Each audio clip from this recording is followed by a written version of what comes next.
What does it feel like to pull the trigger and watch a line of enemies fall in seconds?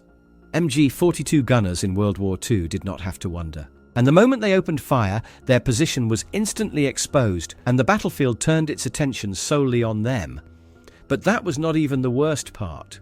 Besides the direct danger to their life, and seeing what they did to the humans called enemy, every so often, machine gunners were told to carry out actions they would spend the rest of their lives trying to forget. We have one such story for the end. So today, we are looking at what life was really like for the men who operated the infamous MG42 in the Second World War. How they fought, how they were used, and why it was so much worse than having a standard infantry rifle. Out of all the weapons used in World War II, few left the kind of impression the MG42 did. Allied troops gave nicknames to a lot of German weapons, usually mocking ones degrading their effectiveness. However, unlike the door knocker or screaming mimmies, Hitler's buzzsaw did not sound like a joke. And it wasn't. That name stuck because of the gun's insane rate of fire, especially for that time. Firing around 1,200 rounds per minute, which is 20 rounds each second, you could not hear the standard distinctive noise of a machine gun, because bullets were being fired so closely together that there was almost just one continuous sound instead of a burst. But how did the Germans get a weapon so ahead of its time? Well, the MG42 was not Germany's first attempt at building a modern machine gun. After World War I, the Treaty of Versailles banned the country from developing heavy weapons. But throughout the 1930s, Germany quietly ignored the restrictions and began rebuilding its military. The old MG08 was then in use. But water-cooled, massive, and weighing over 40 kilograms, it was a leftover from trench warfare and not something built for mobile combat, like in, Blitzkrieg. In 1930, they came up with the MG13 as a lighter, air-cooled, and more mobile machine gun. But it had a funny little 25-round magazine that emptied in just over 2 seconds. Then came the MG34 in 1934. Now this was a big step forward. It was belt-fed, had a quick-change barrel, and could be used on a bipod or mounted on a tripod, tanks, vehicles, and even planes. It was accurate and versatile, and it laid the foundation for the general-purpose machine gun concept used by every army today. It is actually the first general-purpose machine gun ever. If it was so good, then why did the Germans want a new machine gun? Well, the MG34 had issues. It was very expensive, slow to manufacture, and unreliable in field conditions like mud or freezing temperatures. It took 150 man-hours to build just one, and crews had to diligently clean, oil, and take care of it in battle conditions so it would work. It was a great gun, but just not for the rapid wartime mass production that the war swung into. So German engineers were told to come up with something better, cheaper, and faster to produce. That became the MG42. It used much cheaper stamped metal parts, which also cut production time in half.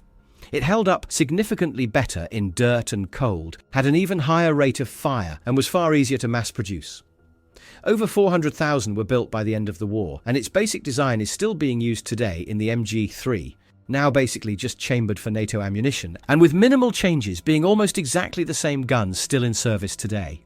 However, what made the MG42 so effective in reducing the number of Allied soldiers was not just the weapon itself, but also the tactics the Germans implemented. In the German army, the infantry squad was literally built around the machine gun. It was not there to support the riflemen, they were there to support the machine gun and its crew, while it provided most of the squad's firepower. Each squad had 10 men. At the core was a 3-man machine gun team.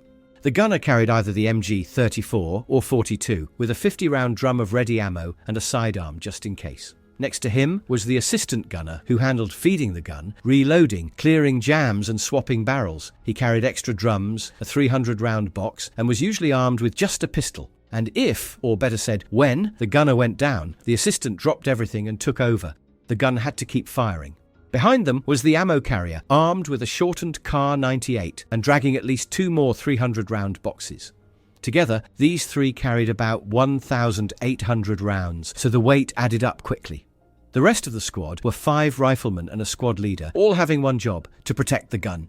In an attack, they would move up while the machine gun laid down suppressive fire. In defense, they would hold the flanks and protect the crew.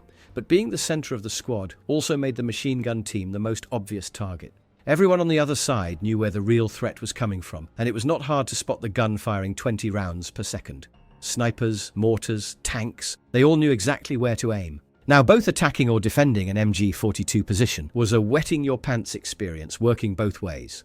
The barrel had to be swapped about every 250 rounds to prevent damage to the gun. A trained crew could do the swap in a few seconds, but that short window gave the enemies time to close the distance. Allied troops were taught to wait for those barrel changes and move in during that pause, which was also terrifying from their perspective, as any moment now it would continue firing. Mounted on a bipod, or firing from a hip, or even the assistant's shoulder, the MG42 was fast to deploy and ideal for quick bursts because of its hard recoil. On a tripod, though, it turned into something much deadlier. The Lafette 42 tripod had a built-in mechanism that automatically swept the gun side to side as it fired. You could preset a firing arc, hook up optics, and even attach a string to the trigger to fire from cover. That setup was terrifyingly effective, especially in defense. It gave the machine gun much longer range and deadly precision. An often overlooked thing about the MG42 was that German machine gunners were responsible for levels of destruction that most soldiers never had to process. A regular infantryman with a bolt-action rifle might fire a few dozen rounds in an engagement. Machine gunners were burning through thousands, solely stopping charges up close, over and over again. Take the Omaha Beach machine gunners, for example. There were veterans who fired thousands of rounds that day and single-handedly took even hundreds of lives in a single day. The experience stayed with them for the rest of their life. On the Eastern Front, things could be even worse. Soviet human wave attacks would desperately charge at well-defended German positions, sometimes for hours. A lot of machine gunners came out of those battles mentally wrecked, and there were actually instances of them losing their minds after battles, simply breaking down, unable to comprehend what they had to do. And as dark as that was, at least it was combat. What affected some gunners more deeply were the orders that had nothing to do with enemy soldiers. In occupied territories, machine gun crews were sometimes used in so-called security operations, essentially retaliations meant to crush resistance and intimidate the population where partisan or resistance actions were often. In some occupied countries, Germans issued notorious directives, such as 100 civilians for each German soldier killed by resistance, 50 for wounded. And machine guns were usually the method of choice for the biggest psychological effect against locals. But that went both ways. Just imagine. You are a soldier, fighting for your country against enemy soldiers who are also trying to kill you. As horrific as it is at least a somewhat fair play. Now one day, your commander comes and tells you new orders to fire into a mass of people gathered from the streets that have nothing to do with war or what happened to German soldiers attacked by resistance guerrillas. There are a couple of instances where that number went into the thousands, with machine gunners quote-unquote working for the whole day. They were never the same again. Toward the end of the war, Allied forces began capturing MG42s and shipping them back for study. The United States tried to make their own version, the T-24, but it never worked properly, as they never quite managed to copy the original design exactly. Even almost a century later, the MG42's core lives on in the MG3, still used by NATO armies around the world today. If you found this kind of story worth hearing, consider subscribing. We are just getting started.